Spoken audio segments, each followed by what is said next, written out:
আসসালামু আলাইকুম। কিভাবে 100% সিওরিটিভাবে প্রাথমিক বিদ্যালয়ের শিক্ষার্থীদের উপবৃত্তি আবেদন করবেন, সেজন্য আপনাদের প্রথমেই চলে যেতে হবে ক্রোম ব্রাউজারে। সো আমরা এখান থেকে আমাদের ইচ্ছে মতো একটা ক্রোম ব্রাউজার নিয়ে নিলাম। নেওয়ার পরে সার্চ বাটনে আপনারা ক্লিক করবেন https://pspfinance.gov.bd.com লেখার পরে ক্লিক দিবেন। তারপর আপনাদের সামনে এমন একটা ইন্টারফেস আসবে। আসার ইউজার নেমে আপনাদের নাম্বারটা দিয়ে দিবেন। নাম্বার দেওয়ার পরে এখানে আপনার পাসওয়ার্ড আছে, পাসওয়ার্ডটাও দিয়ে দিবেন। তো আমরা পাসওয়ার্ডটা দিয়ে দিচ্ছি। দেওয়ার পর নিচে দেখবেন ক্যাপচা লিখুন। নিচের যে অক্ষরগুলো আছে সেই হুবহু ছোট বড় যেটাই থাকুক সেটা আপনারা লিখবেন।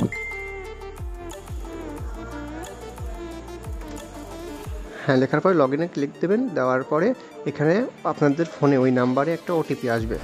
ওটিপিটা আপনারা বসিয়ে দিবেন এখানে।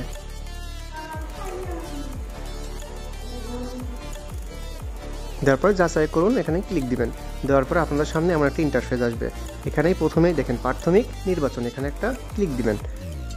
ক্লিক দেওয়ার পরে নতুন শিক্ষার্থী এন্ট্রি, এখানে একটা ক্লিক দিবেন। দেওয়ার পরে আপনাদের সামনে এমন একটি ফর্ম চলে আসবে। সো আপনারা এখান থেকে আপনাদের শিক্ষার্থীর জন্ম নিবন্ধন নম্বরটা এখানে লিখে দিবেন। হ্যাঁ, আমরা জন্ম নিবন্ধনটা লিখে দিলাম। এইবার তার পাশেই দেখবেন যে জন্ম তারিখ, সেই জন্ম তারিখটা এবার জন্ম নিবন্ধন কার্ডে যেভাবে আছে সেভাবে আপনারা দিয়ে দিবেন। দেওয়ার পরে খুঁজুনে ক্লিক দিবেন। দেখেন এখানে ওই শিক্ষার্থীর নাম চলে আসছে, মোহাম্মদ সাব্বির মুন্সি। এখন আপনারা ভাই বোন সংখ্যা, মানে ওই শিক্ষার্থী কত ভাই বোন আপনাদের বিদ্যালয়ে পড়ছে সেই সংখ্যাটা দিকে দিবেন। ধর্ম এখানে সিলেক্ট করবেন। ক্ষুদ্র নিগোষ্ঠী যদি হয় তাহলে হ্যাঁ দিবেন, না হলে না দিবেন। এবার জন্মস্থানটা আপনারা এখান থেকে দিয়ে দিবেন। দেওয়ার পরে তার মাতার এনআইডি কার্ডের নাম্বারটা দিবেন, এনআইডি নাম্বার।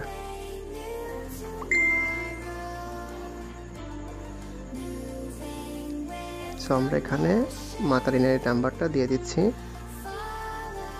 দেওয়ার পরে মাতার ওই ভোটার আইডি কার্ডে যে জন্ম তারিখটা দেওয়া আছে সেইটা দিয়ে দিবেন।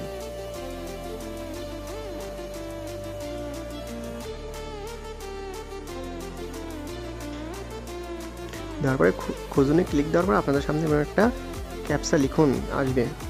লগ ইন করার সময় আমরা যেভাবে পূরণ করছিলাম ঠিক একইভাবে এখানেও ওই নিচের অক্ষরগুলো ছোট বড় যেভাবেই থাকুক আপনারা দিয়ে সাবমিট করবেন। দেখেন এখানে নাম চলে আসছে। মাতার নাম হচ্ছে মোসাম্মদ পাখি খাতুন। এখানে আপনার নগদ অ্যাকাউন্ট খোলা আছে কার নামে, যেহেতু এখানে তার মায়ের নামে খোলা আছে তো আমরা এখানে তার মায়ের নাম্বারটা দিয়ে দিলাম।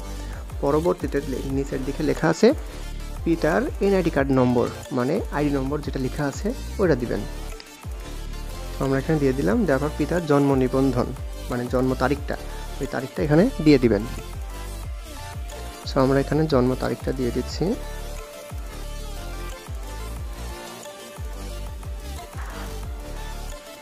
খুঁজুনে এবার ক্লিক দেবেন। একইভাবে এখানেও ক্যাপচা পূরণ করবেন আপনারা।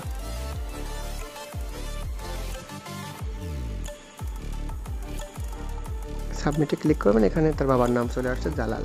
এইবার আপনাদের স্থায়ী ঠিকানা আর বর্তমান ঠিকানা আমরা এখানে দিয়ে দেব। কোন ওয়ার্ড, এবার হচ্ছে পোস্ট কোড দিবেন।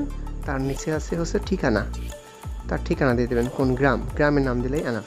এবং স্থায়ী ঠিকানা আর বর্তমান ঠিকানা যদি একই হয় তাহলে ওই যে পাশে লেখা আছে একই বর্তমান ঠিকানা, এখানে ক্লিক দিবেন, একই হয়ে যাবে। এখান থেকে আমরা হচ্ছে শ্রেণী নিবন্ধন, কোন শ্রেণীতে পড়ে, যেহেতু এখানে প্রথম শ্রেণী আমরা দিয়ে দিলাম। তারপরে হচ্ছে শাখা বা শিফট, কোন শিফট আছে সেটা দিয়ে দিবেন। আমাদের কোনো শিফট নেই, সেগুলো প্রযোজ্য নয়। ওই সেলের রোল নাম্বারটা এখানে দিয়ে দিবেন। সো আমরা এখানে রোল নাম্বারটা দিয়ে দিচ্ছি। দেওয়ার পরে অভিভাবকের তথ্য, যেহেতু তার মাতা হয়, পিতা হয়, ভাই বোন যেটাই হোক, যার নামে নগদ খোলা, যেহেতু এখানে মাতার নাম আমরা দিয়ে দিলাম। দেওয়ার পর এখান থেকে আমরা নগদটা সিলেক্ট করে দেবো। এবার খুঁজুনে ক্লিক দেবো। দেওয়ার পর দেখেন অ্যাকাউন্ট সক্রিয় আছে, অ্যাকাউন্ট প্রদত্ত, এটা সক্রিয় আছে অ্যাকাউন্ট। তো আমরা এখান থেকে লাস্টে সংরক্ষণে ক্লিক দেওয়ার পরে এমন আমাদের এটা সেভ হয়ে যাবে। এটা একটা এইভাবে সঠিকভাবে 100% সঠিকভাবে আপনারা এই কাজগুলো করতে পারবেন প্রাথমিক বিদ্যালয়ের শিক্ষার্থীর